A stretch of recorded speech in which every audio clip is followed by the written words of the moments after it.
This podcast is part of the Garnet Media Group podcast network. Garnet Media Group is a partnership between the student-run media outlets at the University of South Carolina. Find out more about Garnet Media's podcast and other student work on garnetmedia.org.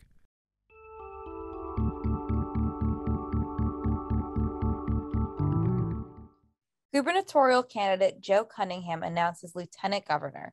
We have the details on his choice. Flash floods ravaged the state of Kentucky. We have more on the recovery from this recent natural disaster. I'm Calista Pushman. And I'm Caroline Smith. You're listening to In the Loop with SGTV News 4. The Democratic candidate in the SC governor's race announced his running mate. The state of Kentucky is recovering from major river floods. A new residential dining hall is being introduced to USC this fall as campus prepares to welcome back its students. The $1 billion Mega Millions jackpot winner keeps their identity anonymous, and we have your weekend update for local entertainment.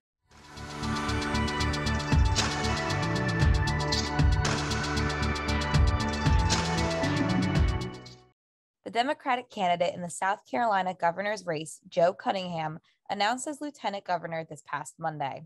He selected Greenville native Tally Parham Casey, a former fighter pilot and civil litigator. SGTV News 4 reporter Zane Heinlein has more on his choice. How are you today, Zane? I'm doing great. Looking forward to being back in Columbia. During a campaign kickoff event at the Greenville Convention Center, Joe Cunningham made the announcement that Tally Parham Casey will be his lieutenant governor. In this position, Casey will serve as the state's highest officer, second to a running mate.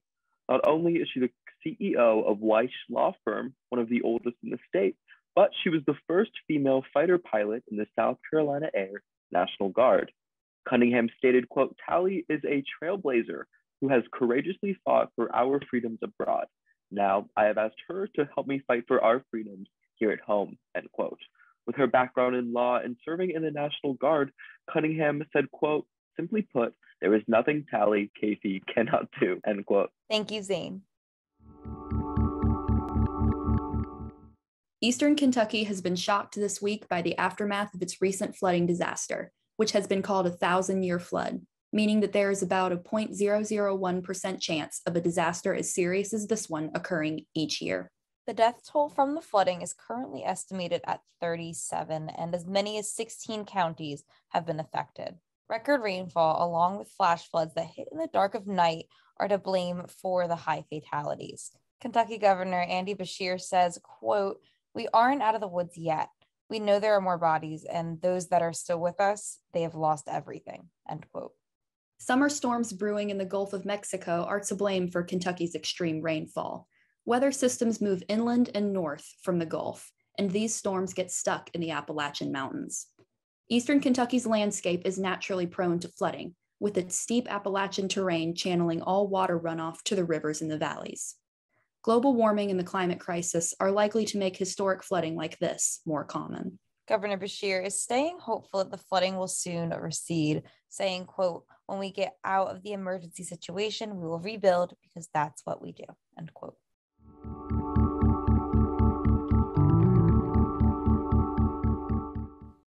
A new residential dining hall is open on campus for this fall, and it's boasting all the Gamecock pride. Summer construction on Gamecock Park in Russell House is finished, and it brings a fresh new menu to campus. SGTV News 4 reporter Will Kronsberg has more on the story. How are you today, Will? Doing well, Caroline. Thanks for having me on. Of course. So, Will, tell us a little bit about this brand new Gamecock Park. Yeah, Gamecocks may be familiar with the likes of Oath Pizza, Horseshoe Deli, Food Lab, or the fan favorite Twisted Taco, but all four are now gone from the second floor of the Russell House. And in their place, the new Gamecock Park, which features multiple stations with pizza, pasta, sandwiches, international cuisine, True Balance, and more. So with Gamecock Park upstairs, where will all of the other Russell House restaurants go? With Gamecock Park taking the entire second floor, second-year restaurant Food Lab will be making the jump down to the first floor and now feature local business partnerships for lunch on weekdays. Twisted Taco also jumps downstairs, while Horseshoe Deli is set to move across campus to the Humanities Building. Of course, Einstein Brothers Bagels will stay right next to Gamecock Park. Panera and Chick-fil-A will continue to anchor the first floor. And then joining them on the first floor in the space formerly home to Hisho's Sushi and Spice Kitchen is the heavily requested Panda Express. What other dining changes can students expect to see when they return to campus later this month? So the biggest changes will be the presence of food lockers for Grubhub orders, including one that's on the first floor of Russell and at Einstein. Elements of Colloquium will be next door to Horseshoe Deli with a new menu featuring chicken fingers and wraps. And finally, Gamecock General and Fresh Lane will merge in the Russell House on the first floor, while Market 101 will be home to a new convenience store in McBride.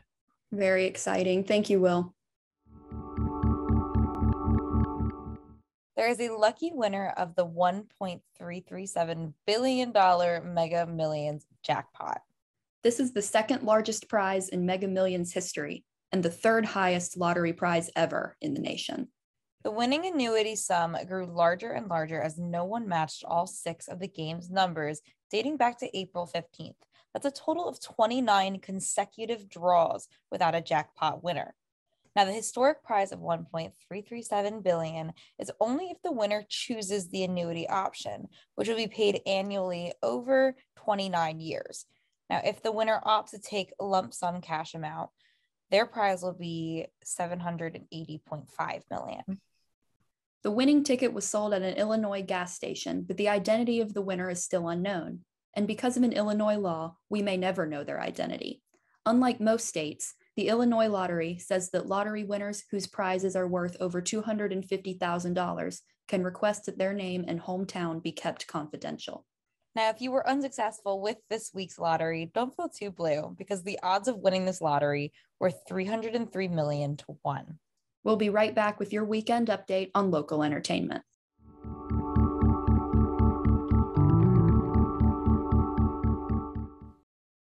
All right, if you're looking for something to do this weekend and you happen to have a bit of a green thumb, you can make your own succulent. It's going to be held Saturday the 6th from 6:30 to 8 p.m. at the Plant House on 702 Cross Hill Road. Now, there will be beer, wine, and mimosas available for purchase, of course, if you are over the age of 21. Tickets are $35. And yeah, Caroline, I'm not going to lie, I love me a good plant, especially a succulent, because they are incredibly difficult to kill. I've seemed to have had really bad luck with succulents in the past. I might disagree with you on the easy No to kill way. platform. I managed to kill a succulent this past year, so I could probably benefit from going to the plant house and getting some instruction in succulent care. Yeah, some instruction on how to get that green thumb back, because I do not have one. Succulents are pretty hard to mess up. I'm a little ashamed in you there, girlie.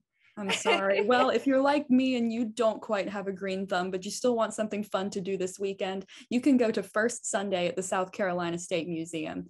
So general admission to the museum is usually a little more expensive, but on the first Sunday of every month, general admission is only $1, and admission to planetarium shows and the 4D theater shows is only $5. I do love the State Museum. This sounds like it's a little more my speed than Saturday's event. How about you, Calista? Yeah, not much can possibly go wrong walking around a museum. Granted, I haven't actually been to the SC State Museum yet. You gotta go. The planetarium's great. Yeah, it's definitely it's probably the best time to go for this first Sunday because, on that college student budget, it'd be a great experience without hurting the wallet too bad. Now, in speaking about the college experience, one of the first on-campus events is happening to welcome students back after our summer vacation.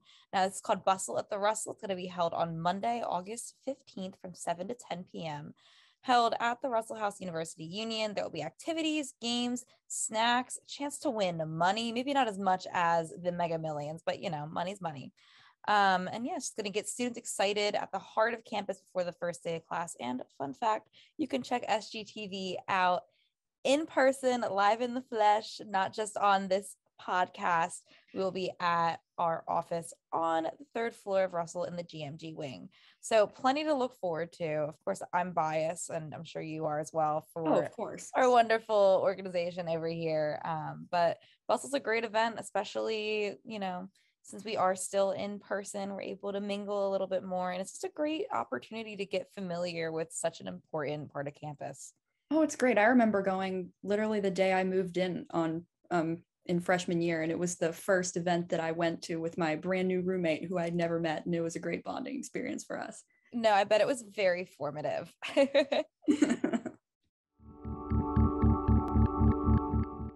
As for your weather forecast, today's high is 93 degrees while the low is 73. For the next few days, we can hope for a sunny weekend with a possibility of afternoon showers. Over the past week, stocks are up. The Dow Jones Industrial Average increased by 211 points, while the NASDAQ increased by 481 points and the S&P 500 increased by 64 points. Keeping you in the loop, I'm Calista Pushman. And I'm Caroline Smith. Thank you for joining us this summer to stay in the loop. Keep an eye on the SGTV YouTube page for upcoming fall content.